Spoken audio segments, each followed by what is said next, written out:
What is this? No, it cannot be. I must do something. Lady Serina Ashford had spent 3 months planning the evening down to the last detail. The gown, a deep emerald silk with gold embroidery along the collar, had been fitted 4 times. The carriage had been ordered a week in advance. And Lord Callum Reeve, the man she had loved quietly and steadily for 2 years, had promised, in writing, that he would stand beside her at the Marquis of Draven's Grand Autumn Assembly and announce their formal understanding before the court. Callum broke that promise in the most spectacular fashion imaginable. Serina walked into the great hall of Draven Palace at precisely 8:30 and found him not waiting for her near the entrance, as agreed. Not in conversation with her father's associates, as she might have forgiven. Serina found Callum Reeve in the center of the room with both hands holding the waist of her best friend, Lady Petra Vane, the two of them dressed in coordinating ivory and gold as though the matching had been intentional, which, Serina would understand later, it had been. The music was playing. The chandeliers were blazing. 300 members of the royal court were present, and every one of them seemed to become aware simultaneously of Lady Serina Ashford standing at the entrance to the grand hall with the particular stillness of a woman absorbing a wound she had not been prepared to receive. Not one person moved to her.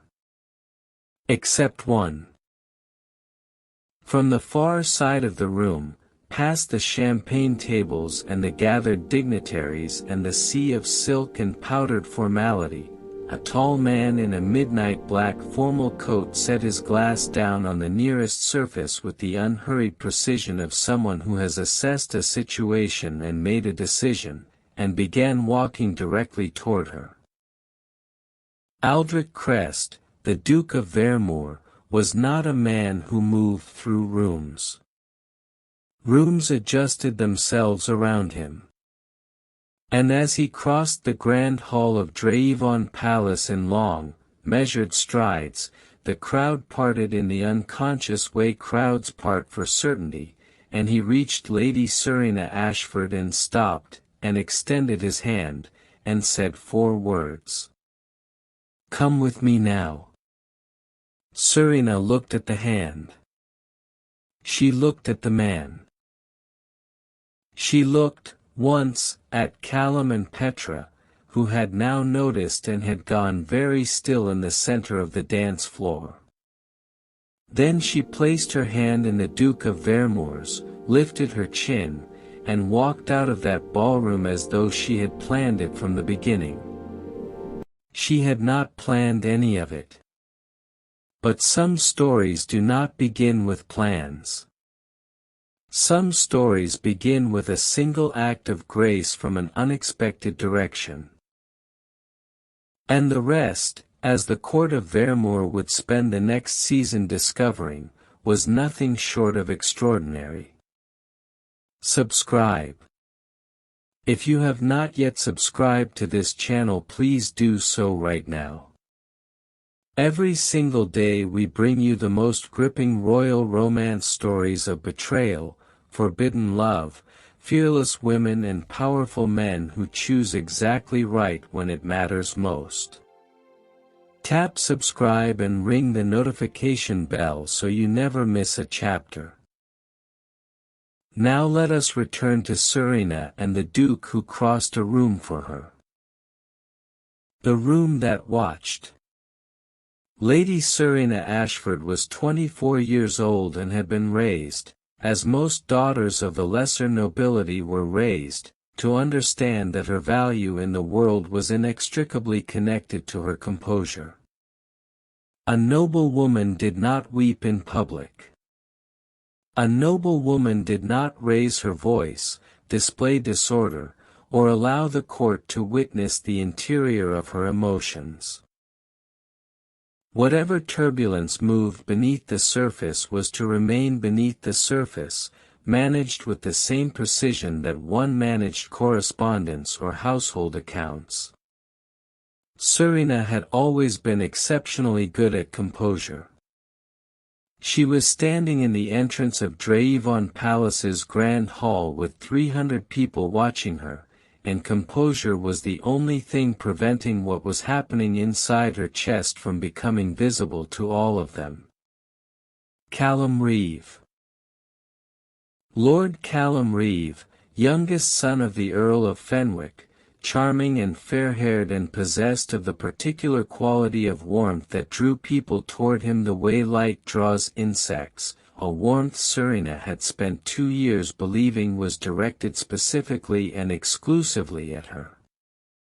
Callum, who had held her hands in the Ashford garden at midsummer and spoken of the future in terms so certain and so specific that Serina had written home to her mother the following morning. Callum, who was now dancing with Lady Petra Vane as though the ballroom belonged to the two of them alone. Petra. Lady Petra Vane, whose honey-blonde hair was dressed high with pearl pins, whose ivory gown was trimmed in gold that caught the chandelier light, who had been Serina's closest friend for 6 years, who had received every confidence and witnessed every hope and attended every fitting of the emerald gown that Serina was currently wearing. The gown, Petra had said, the last time she saw it, was extraordinary. The gown Serina was now wearing into the room where Petra and Callum were dancing in coordinating colors, which were Serina's colors, which Petra had known because Petra had been present at every conversation that had produced this evening. Serina had always been exceptionally good at composure. For approximately 8 seconds in the entrance of Drayevon's Grand Hall, composure was everything she had. Then the crowd parted. Aldrich Crest, the Duke of Varemoor, was 32 years old and carried the particular authority of a man who had inherited both a title and a genuine capacity to fill it. He was tall and broad-shouldered, with dark umber skin that the ballroom candlelight turned deep gold, close-cropped dark hair that he wore without adornment, and dark eyes that processed the world with a speed and precision that most people found slightly unsettling until they realized that the precision was not judgment but attention, the specific quality of a man who actually looked at things rather than merely observing them. He had been across the room when Serina entered.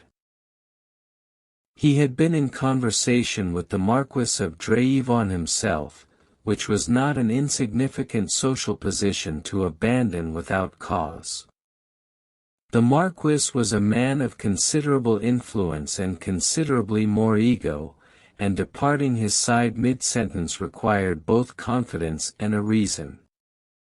The Duke of Varemoor had both. Serina saw him coming before he reached her, which gave her perhaps 6 seconds to decide whether to remain where she was or make any of the several exits available to her. The east corridor was 15 feet to her right. The terrace doors were behind her. A strategic retreat into the adjoining reception room was entirely possible. Serina remained where she was. The Duke stopped in front of her. He was considerably taller than she had understood from across a room, and the midnight formal coat he wore was cut to a precision that suggested it had been made by someone with strong opinions about the relationship between cloth and structure. The silver Varemoor crest on his left lapel caught the light once and went still. His dark eyes moved to her face and stayed there. Aldrich Crest extended his hand. The words he spoke were unhurried, low enough that only she could hear them, carrying the quality of a man making an offer rather than a command despite the construction of the sentence. "Come with me now." Serina looked at his hand. She looked at his face. The expression there was not pity. It was not the performed sympathy of a bystander attempting to manage an awkward social situation. It was something more direct and considerably more honest, the expression of a person who has identified a wrong and chosen to act. Serina did not permit herself to look at Callum and Petra again. She placed her hand in the Duke's. The walk across the grand hall was perhaps 40 feet and took approximately 30 seconds and felt, to Serina, considerably longer than that. She was aware of the attention of the room, the way conversation altered its surface when they moved through it, the particular quality of courtly observation that was never entirely visible but was always entirely present. She kept her chin level and her pace matched to the Duke's, and her hand rested on his arm with the lightness of a woman who had been performing composure her entire life and was performing it now with every instrument available to her. They passed through the far doors into the east corridor, which was carpeted in deep burgundy and lit by wall sconces and blessedly, entirely empty. The door closed behind them. The sound of the orchestra diminished. Serina stood in the corridor and breathed. The Duke of Varemoor released her hand and took one step back, which she recognized, with a precision born of considerable social attentiveness, as an act of deliberate consideration. Distance offered. Not imposed. Aldrich Crest said nothing for a moment. Then he said that there was a private sitting room 12 feet down the corridor that the Marquis kept stocked for guests who required a moment of quiet, and that she was welcome to use it for as long as she required, and that he would stand outside the door himself to ensure she was not interrupted. Serina turned to look at him. The expression on his face was the same as it had been when he crossed the room. Not pity. Not performance. The clean directness of someone who has done a thing because it was the right thing to do and requires no particular acknowledgement of having done it. Serina said that she would not require long. Aldrich Crest said that she could require as long as she wished. Serina entered the sitting room. She sat in the nearest chair and pressed both palms flat against her thighs and looked at the opposite wall for exactly 4 minutes, which was the time she had determined, at various points throughout her adult life, was sufficient to allow the initial impact of a difficult thing to pass through her without permanently lodging. 2 years. 2 years of careful, trusting, specific investment. 2 years of conversations and letters and the particular vulnerability of allowing someone to know your hopes with enough precision that they could be used against you, which Callum had not done deliberately but Petra had, Petra who had known exactly what was at stake and had chosen anyway. 4 minutes. Then Serina stood, smoothed her gown, checked her reflection in the small mirror above the fireplace, and went back into the corridor. The Duke of Varemoor was standing outside the door exactly where he had said he would be, his hands clasped behind his back, his posture carrying the particular ease of a man entirely comfortable waiting without occupation. He turned when she emerged. Serina said that she appreciated his intervention and that she was aware it had required him to abandon a conversation with the Marquis at a moment of some social significance, and that she intended to honor that with directness. She said she was not going to weep on anyone or make a scene or require managing, and that if he had performed that act of rescue expecting gratitude expressed in any of those forms, she wanted to be clear about what he would and would not be receiving. Aldrich Crest looked at her. Then something moved at the corner of his mouth. Not quite a smile. The precursor to one. He said that he had not performed the act expecting anything. He had performed it because it was necessary and because he was the only person in that room who appeared to be considering doing it. A pause. Serina said that was an interesting observation. Aldrich Crest said that it was an accurate one. Another pause. Serina said that she was not going back into the ballroom. Aldrich Crest said that he had not suggested she should. Serina said that she required fresh air and was going to find the terrace.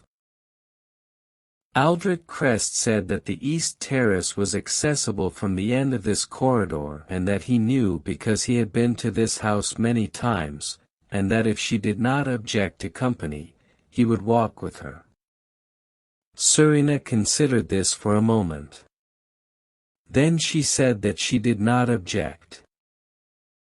They walked to the end of the east corridor and out through the glass doors onto the Dravon terrace, which overlooked a formal garden lit by lanterns and the particular blue clarity of an autumn night, and the night air was cold and sharp and exactly right, and Serina stood at the stone railing and breathed it in and felt, in the specific way one feels after a significant blow has landed and been absorbed and survived, the first tentative return of steadiness. The Duke of Varemoor stood beside her at the railing and looked out at the garden and said nothing, which was, she would reflect later, the most precisely correct response possible. The morning after the night. The court of Valdemir moved quickly when it had material to move with, and the events of Dravon's autumn assembly provided the kind of material that kept 3 drawing rooms occupied for a week. By the morning following the assembly, the broad outlines of the story had been established and distributed throughout the court with the efficiency of a well-run intelligence operation. Lady Serina Ashford had arrived at the ball to discover Lord Callum Reeve in intimate attendance upon Lady Petra Vane. Lady Serina had been witnessed standing in the entrance of the grand hall with the particular expression that required no elaboration. And the Duke of Varemoor had crossed the room, offered his hand, and walked Lady Serina out of the hall in full view of every notable in the kingdom. The interpretation of this last detail was the source of most of the drawing-room conversation. Those who knew the Duke understood that Aldrich Crest did not perform social gestures. He did not make public declarations of solidarity or engagement on impulse.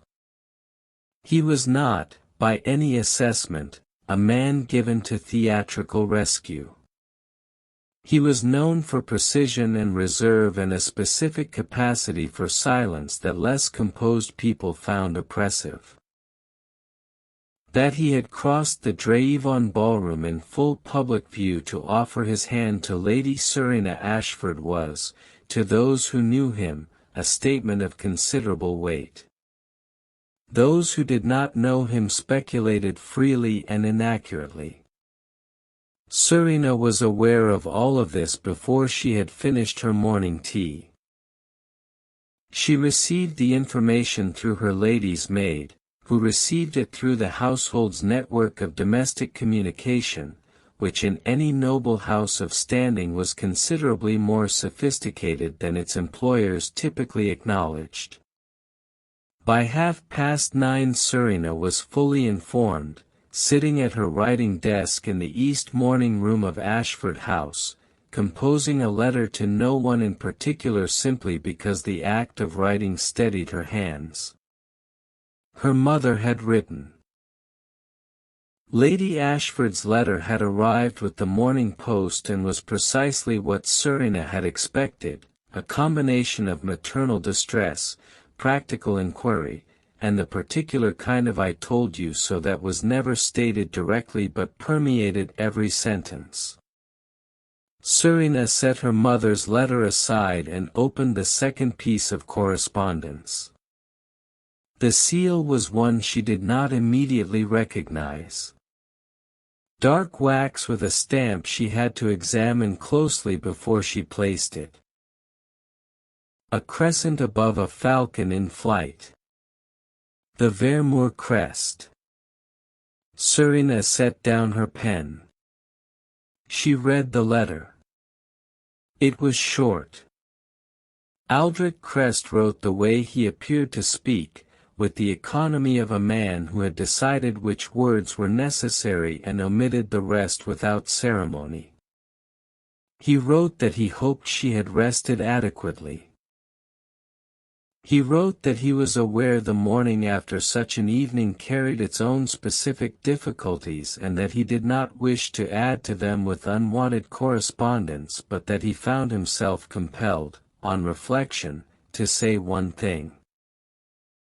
He wrote that what had been done to her the previous evening by two people she had trusted was not a reflection of her judgment or her worth but of their failure of character, and that he had watched her carry herself through 40 feet of that ballroom with the bearing of a woman who understood her own value regardless of what others assigned to it, and that he had found it quietly remarkable. He closed by saying that if she required anything, she was welcome to make use of whatever connection he could offer, with no obligation of any kind attached. The Varemoor crest at the bottom. No salutation beyond her name. Serina read the letter twice. Then she set it on the desk beside her mother's letter and looked at both of them for a moment, the contrast between the two communications being, she thought, one of the more instructive things she had encountered that week. She wrote back. Her reply was also short. She thanked him for his intervention without excessive elaboration. She said that she intended to conduct herself as though the previous evening had been a clarification rather than a catastrophe, which she believed to be accurate. She said that she appreciated his letter and particularly the specific thing he had said about character versus judgment, because it had articulated something she had been attempting to reach on her own and had not quite arrived at. She sent it before she could reconsider. The response arrived that afternoon. This one was slightly longer. Aldrich Crest wrote that he was glad the letter had been useful. He wrote about the specific phenomenon of other people's failures being absorbed into the self-perception of the person they failed, which he said was one of the more pernicious aspects of betrayal and one he had observed with considerable frustration over the course of his experience with the court. He wrote that people of genuine capability tended to question their own judgment rather than the judgment of those who had wronged them, which was a natural response but not an accurate one. He wrote, at the end, that if she was inclined to continue the exchange, he found himself unexpectedly interested in her perspective on most subjects. Serina sat at her desk for a long moment after reading this. She had known of Aldrich Crest for 3 years without knowing him. The Duke of Varemoor was a figure in court life in the way that significant figures were figures, present and recognized and discussed, but belonging to a stratum of the court that did not naturally intersect with that of the lesser nobility. She had been in the same rooms as him on perhaps a dozen occasions. She had never spoken to him directly before the previous evening. She had formed impressions, as one did from observation. Reserved. Precise. Possessed of the particular social authority that comes from having nothing to prove. The kind of man courtiers spoke of with a mixture of admiration and wariness. She was revising those impressions with each letter. She wrote back again. She wrote about the thing he had described, the absorption of other people's failures, and said that she thought it arose from the fact that when someone you trusted proved untrustworthy, the most immediate question was always what you had missed rather than what they had concealed, and that the first question was more manageable because it was about yourself and you had at least some power over yourself, whereas the second question required accepting that another person had chosen to be something they had presented as not being, which was a loss of a different and more fundamental kind. She wrote 3 paragraphs before she realized she had been writing for 40 minutes. She sent it. The correspondence continued for 9 days. It began, as the first letters had, in the precise formal register of 2 people who are acquaintances navigating a connection of recent and unusual origin. It shifted, by the 4th day, into something less formal, the shift happening not as a decision but as a gradual relaxation of the distance that formal prose maintains, the sentences growing slightly longer, the subject matter broadening. On the 7th day Aldrich Crest wrote about his estate at Varemoor, which he described with the particular restraint of a man who loves a place deeply and has decided that direct expression of that love would be excessive.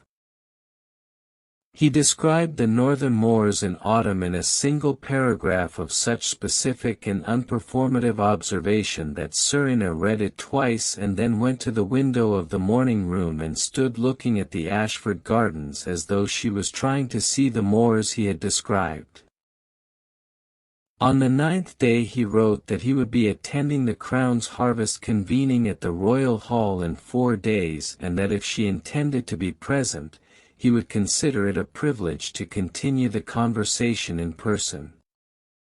Serina considered this for a long moment. She had been invited to the harvest convening 3 weeks prior. She had been debating, since the Drayevon assembly, whether the court was a space she wished to occupy before sufficient time had passed to settle the story of that evening into something more manageable. She wrote back that she would be present. Then she went to her wardrobe and spent a very uncharacteristic 20 minutes selecting what she would wear, which was not something she typically required 20 minutes for, and concluded that the deep gold court gown with the ivory trim was correct, and went back to her desk, and did not allow herself to examine the 20 minutes too closely. The convening and what it cost. The royal harvest convening was the largest formal gathering of the Varemoor court between the spring coronation proceedings and the winter assembly, and its guest list represented the full architecture of court society from the highest titled nobility to the edges of the gentry.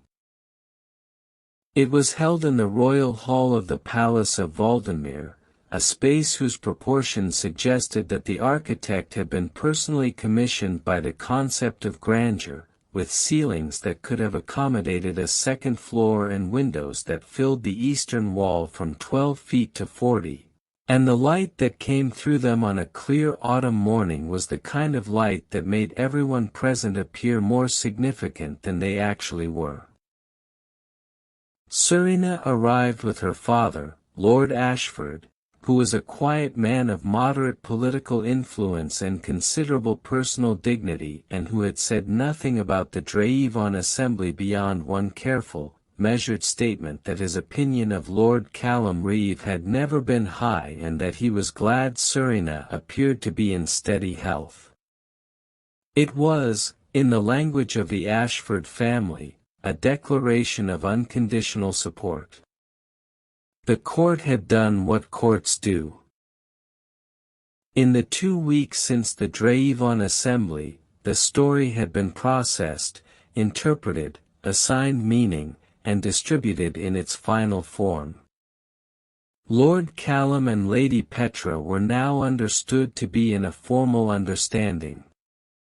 This had been confirmed through the official channels of Fenwick family correspondence, and the court had absorbed it with the equanimity of a body that prefers resolution to ambiguity, however the resolution is achieved.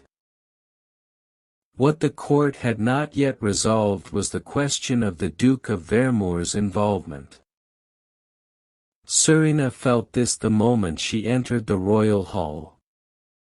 Not as hostility, the court rarely expressed true hostility to women of her station. What she felt was the specific quality of being a subject, the way conversations altered their surface when she moved through them, the way eyes moved toward her and then away with a calculation she had been trained since childhood to recognize. She kept her chin level.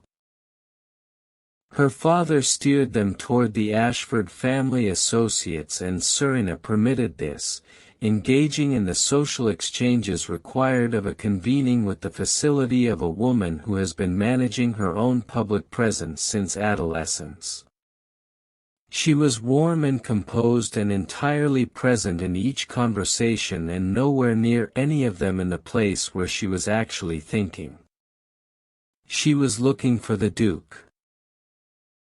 She found him before he found her, which she attributed to the advantage of actively searching versus not knowing one was being searched for. Aldrich Crest was in conversation with 2 crown ministers near the northern windows, the morning light falling across him in a way that the architecture of the royal hall appeared to have arranged specifically for moments of precisely this nature. He wore deep charcoal court dress with the silver Varemoor crest, his dark umber skin against the dark cloth making him appear, as he always appeared, like a figure the room had organized itself around rather than a figure within it. He was speaking with the focused attention he brought to most things, but as Serina watched, she saw the quality of his attention shift, a slight change in his posture, and his gaze moved across the room and found her. 9 days of letters. She had read each of them multiple times. She had not been prepared for the way finding him across a room would feel. Aldrich Crest concluded his conversation with the ministers in what appeared to be a natural pause and moved through the room toward her with the same measured unhurried stride that she had first witnessed crossing the Drayvon ballroom, and the crowd adjusted around him in the same unconscious way. He stopped in front of her. He said her name. Serina said his.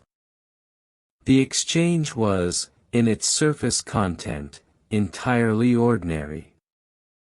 2 people greeting each other at a court function. The depth of it was not in the words.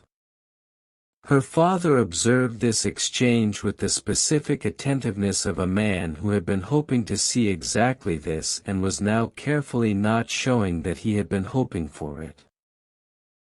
The convening proceeded through its formal program, the presentations, and the addresses and the ceremonial aspects of the season's transition from autumn into the preparations for winter, and throughout its several hours Aldrich Crest remained within the social geography of Serina's immediate circle in a way that was visible without being declarative. He did not claim her arm or make public gestures. He was simply present, which in the specific language of the court was its own kind of statement. Callum and Petra were also present. Serina had known they would be. She had prepared for this knowledge. What she had not prepared for was the specific moment she encountered them, in the second hour of the convening near the west refreshment tables, where the geography of a crowded room produced the convergence before she could adjust course. Petra spoke first. Lady Petra Vane had the fair skin and honey-blonde hair and wide grey eyes of a woman who had spent her life understanding how to use her appearance to its best social advantage, and she deployed all of it now in the service of an expression of regretful sincerity that was very well executed. Petra said that she had wanted to speak with Serina. That she was deeply sorry. That the situation had been far beyond her control and had happened before she could stop it. Serina listened. Callum stood slightly behind Petra with the expression of a man who has discovered that the scenario he had constructed in his imagination is significantly less comfortable in its actuality. Serina waited until Petra finished. Then Serina said, with a clarity and a quiet she had not been certain she would manage, that she appreciated the sentiment. That she did not intend to carry the weight of what had happened into every subsequent encounter. That she wished them both sincerely well. And that she considered the matter, for her part, concluded. She said it as though it were already true. She said it because the act of saying a thing truly is often the first step toward it becoming true. Petra's expression underwent a brief structural uncertainty. Callum said nothing. Serina excused herself and moved back toward the center of the room, and 3 steps later Aldrich Crest was beside her, having emerged from a nearby conversation with the same unhurried precision of someone who had been monitoring the geography of the room. He said nothing. He simply fell into step. Serina said, quietly, that she had managed that without requiring rescue. Aldrich Crest said that he had observed that. He said it with the specific quality of a man who is offering a genuine assessment rather than a reassurance, and the difference was not small. Serina said that she found she preferred the observation to the reassurance. Aldrich Crest said that he had concluded as much.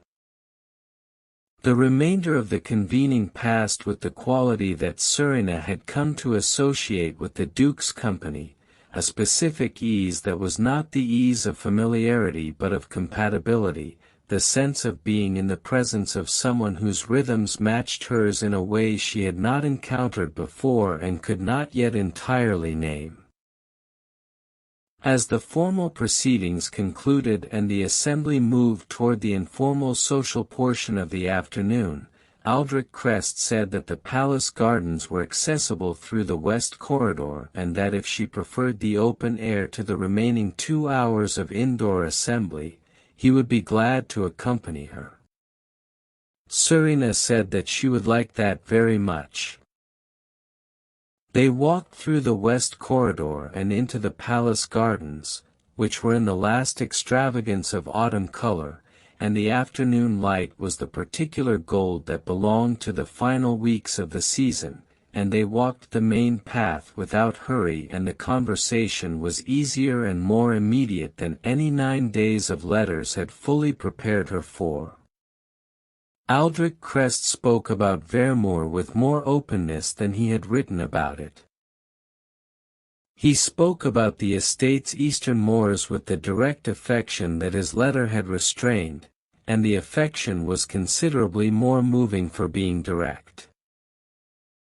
Serina spoke about the Ashford Library, which she had loved since childhood, and about the specific project she had been working on for 2 years, a historical catalogue of the lesser noble houses of the southern provinces, which she had begun as a personal interest and which had grown into something she was not certain what to do with. Aldrich Crest said that the Varemoor estate archive contained records that might be of significance to such a project, and that he had been attempting to find someone with the competence to make use of them for several years without success. Serina looked at him. He looked at her with the expression she had been learning across 9 days of letters and 1 afternoon of walking, the one that was not quite a smile but carried everything a smile would have carried and somewhat more. Serina said that she would be interested in reviewing those records. Aldrich Crest said that the invitation to Varemoor was open whenever she chose to accept it. The autumn garden moved around them in the late afternoon light. Serina understood, with the precision she brought to most significant things, that they were no longer speaking entirely about archival records. She found, to her own considerable and not entirely expected satisfaction, that this did not alarm her. It interested her enormously. Varemoor and the truth of things. Varemoor was everything his letters had described and several things they had not. Serina arrived in the second week of November, accompanied by her maid and a small traveling trunk and the specific mixture of anticipation and self-monitoring that she had carried since accepting the Duke's invitation 2 weeks prior. The journey north took 2 days, and the landscape changed as they traveled, the manicured countryside of the central provinces giving way to the wider, emptier terrain of the northern reaches, the sky becoming a different quality of sky, higher and more direct and considerably less interested in the affairs of courts and seasons. The estate appeared on the 3rd morning. It was not the grandeur of a palace or the formal authority of a manor house built for receiving.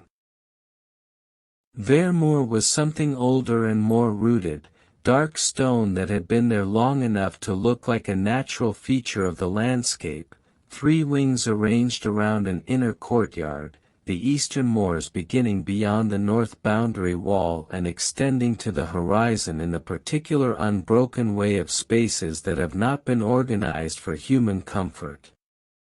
Serina stood at the carriage window and looked at the moors for a long time.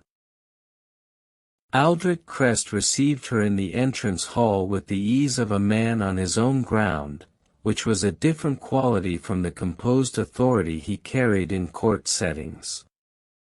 The formality was still present, but it was lighter, less load-bearing, as though it were worn from habit rather than necessity. He showed her to the east guest chambers himself rather than delegating this to the housekeeper, which Serina noted and did not comment on. The chambers overlooked the moors. She stood at the window for 20 minutes before she unpacked anything. The first day was spent in the estate archive, which occupied 2 rooms in the north wing and contained records that were, as Aldrich Crest had accurately described, of considerable significance to her research. The estate archivist, an elderly man named Corin who had been at Varemoor for 30 years and had strong opinions about the handling of vellum, provided initial orientation and then retired to his own work, leaving Serina and the Duke in the archive together with the records and the particular quality of companionable silence that she had come to associate specifically with him. They worked for 3 hours before either of them spoke at length. Then Serina found a record that caused her to set down her pen and look up. She had been cataloguing the estate's historical correspondence with the southern noble houses, cross-referencing names and dates against her own research, when she encountered a series of letters from the mid-century period that connected three of the lesser houses she had been tracing to a land dispute whose resolution had been recorded inaccurately in the Central Crown archives. The discrepancy was not trivial. It touched the legal basis of two property claims that remained active in the present day. Aldrich Crest looked at the record. He looked at Serina. He said that he had known those letters existed but had not understood their significance to the current legal landscape. Serina said that their significance was considerable and that she would need to think carefully about the responsible way to proceed with the information. Aldrich Crest said that he had no doubt she would handle it with exactly the appropriate care. Serina looked at him. She said that he had a specific quality of confidence in people that she found both unusual and disorienting. Aldrich Crest said that he was selective about the people in whom he placed it. The archive occupied the mornings. The afternoons took a different shape.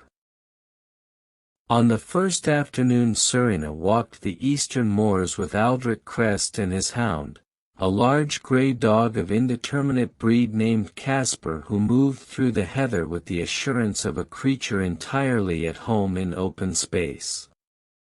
The moors were extraordinary. They were the kind of landscape that did not request appreciation but simply existed in the undeniable way of things that have been there considerably longer than opinions about them, and walking them felt like walking through something true. Aldrich Crest spoke on the moors the way he wrote, with specificity and without ornamentation.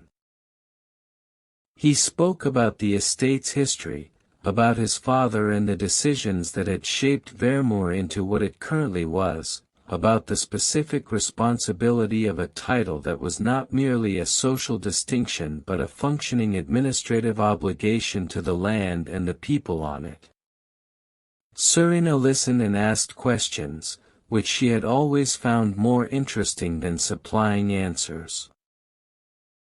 On the second afternoon Serina sketched the eastern moor line from the north boundary wall while Aldrich Crest read in a camp chair beside her with Casper sleeping across his feet, and the silence between them had the specific quality of a thing that has been tested and established and requires no further testing. On the third afternoon they were in the library when the letter arrived. It was addressed to Serina, forwarded from Ashford House through the Varemoor postal connection. The seal was Fenwick. Lord Callum's family seal. Serina read it. Lord Callum Reeve wrote that he understood the current circumstances were difficult and that he did not wish to cause further distress, but that he believed a private conversation between the two of them was owed, and that he had heard she was visiting Varemoor and wished to arrange a meeting on her return to the city. He wrote, at the end of the letter, in the cramped hand of a man writing something he had not planned to write, that he had made an error of considerable magnitude and that he was aware of it. Serina folded the letter. Aldrich Crest was reading across the library and had not looked up. Serina said that she had received a letter from Callum Reeve. Aldrich Crest set his book down. Serina said what the letter contained. Aldrich Crest said nothing for a moment.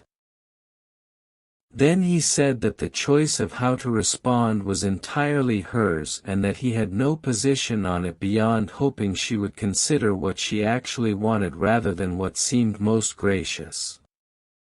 Serina said that she knew what she wanted. A pause. Aldrich Crest asked what that was.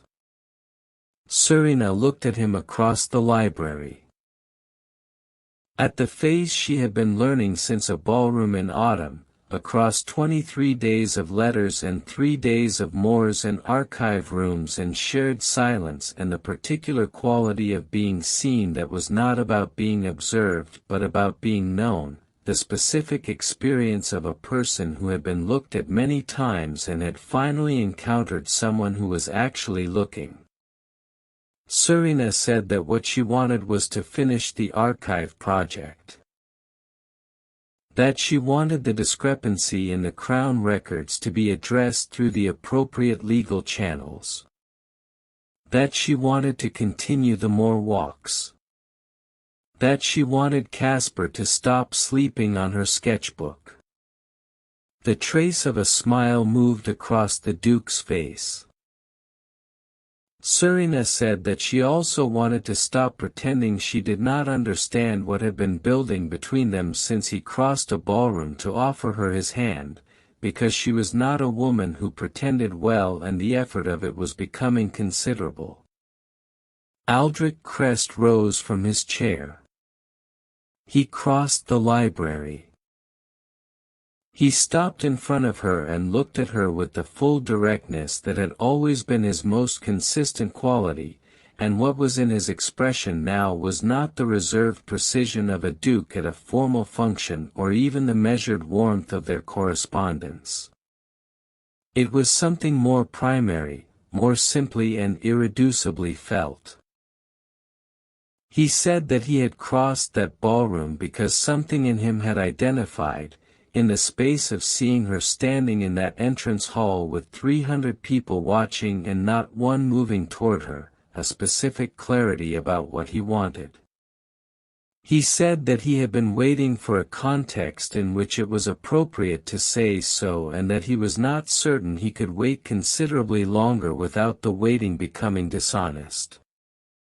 He said her name. One word. The way certain words carry everything that has accumulated around them. Serina reached up and placed her hand against his jaw. He turned his face into her palm the way a person turns toward something they have been keeping themselves from wanting. She said that she was glad he had crossed the room. He said that he would cross it again. And again after that. The library was very still. The northern light came through the windows in long pale bars. Outside, the moors went on being exactly what they were. Serina Ashford had walked into a ballroom 6 weeks ago with a carefully planned evening and a gown that had been fitted 4 times and a man she had trusted for 2 years, and all of it had been taken from her in a single moment of arriving too early or too late or precisely on time, depending on the perspective one chose. She was choosing the last one. Because the man who had crossed the room for her was standing in front of her in a library on the northern moors, and the feeling of his jaw beneath her palm was one she intended to remember for a very long time, and the evening at Dreyvon had not, in the final accounting, been a catastrophe. It had been a clarification. It had clarified that Callum Reeve was not the man she had believed, and that Lady Petra Vane's friendship had been conditional in ways Serina had not examined closely enough, and that the court's opinion of a woman's worth rises and falls on factors entirely unrelated to her actual worth. It had also clarified, with the force of something becoming visible that had always been present, that Aldrich Crest had dark eyes that paid genuine attention and a way of writing that said more in fewer words than most people managed in many, and that the moors of Varemoor in November were perhaps the most honest landscape she had ever stood in, and that some of the best things in a life arrive not through careful planning but through the specific mercy of unexpected direction. Come with me now. 4 words. The entire rest of the story. The end. Subscribe, like, share and comment your favorite part. Every single day we bring you royal romance stories filled with betrayal, forbidden love, powerful men and fearless women. Thank you for watching.